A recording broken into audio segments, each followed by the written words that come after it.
Hello. I'd like to use as our example for Impressionism one particular painting by Monet called Impression Sunrise. This was done in 1872 and gave the movement its name. Critics were rather antagonistic to it when it first came out. They of course disliked the lack of form and perspective in it. One critic went so far as to warn viewers that others had gone before them, seen the painting, gone mad, and bit other people nearby. So beware when watching or looking at impressionistic paintings. Another critic called it embryonic wallpaper.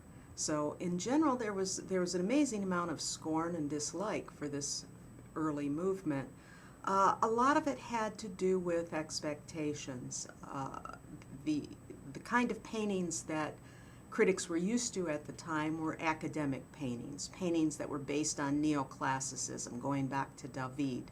These kinds of paintings had as their primary function a political and sometimes a religious goal, certainly an upper class type of function with the neoclassical mythology that was shown.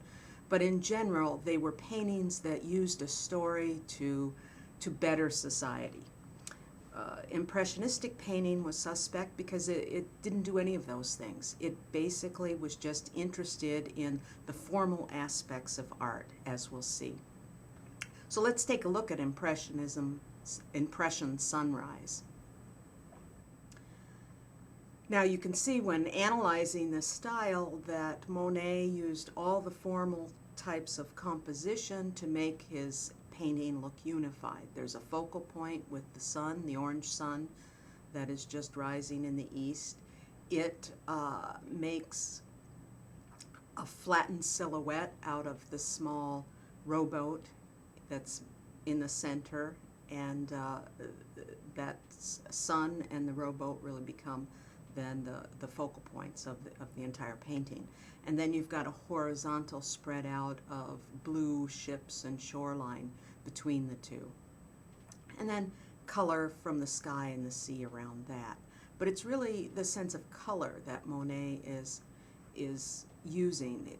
For him, the perception of color is what's important in art, much more so than perspective, which had been so important in the Renaissance and in neoclassical painting, and more so than just form, too. The human eye, he believed, didn't see black outlines around shapes. That was not the essence of reality.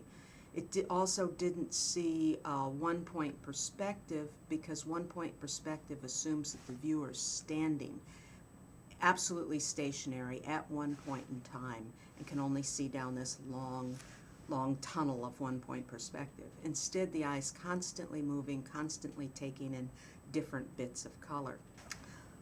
Let's take a look at the color wheel, since he was so interested in color. And you can see that the primary colors are yellow, red, and blue. And the three secondary colors, the ones in between, if you mix the primary colors together, you get the secondary colors of violet, green, and orange.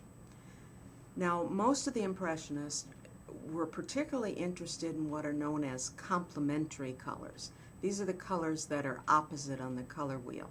So in Impression Sunrise, you can see orange is opposite to blue. They each make the other pop out, make the other much more vivid. And so orange and blue were the main colors he was going with. There are certain things you can do with these complementary colors or that make the eye behave in a certain way. One aspect is called successive contrast. In other words, take a look at this short movie of yellow squares on a purple background. Just stare at the yellow squares for about 30 seconds. It'll be on. Make sure that you're staring at the yellow squares the entire time that this is going, and that will allow you to see something different when you shift off it. What it does is show how the eye remembers color, and the painters began to take advantage of this fact. There's something also called simultaneous contrast in how the eye can process two opposite colors at the same time, and the painters are using this in their paintings as well to make a more vivid impression, believing that if you put separate paint on the canvas, then the eye will mix them together as it moves around and darts around and sees the various bits of color. So you can see how with successive contrast, after staring at those yellow squares for 30 seconds, when you then went to the white square with the black dot, you had an after image. The squares, the yellow squares, then were seen as purple squares on that white background, and the background, instead of being purple, became yellow. If you didn't see that, try watching this bit again, or just go back to the squares and try it again. It helps to relax your eye and really saturate the eye with color as you're doing this little exercise. So, color is more important than perspective. It's more important than form, and you are both using this kind of complementary contrast, and you are using the flatness of the canvas to enhance this idea of what reality is.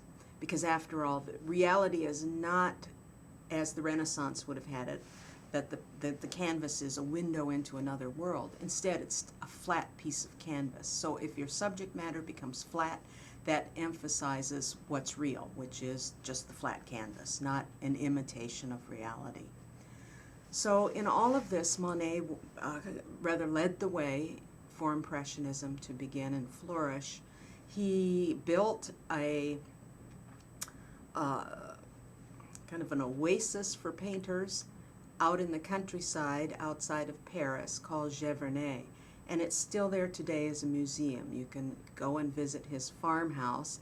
I was there last summer, and you can see where the water lilies were painted in the pond that is still in existence, and the gardens where his very, very colorful gardens are still kept up as well.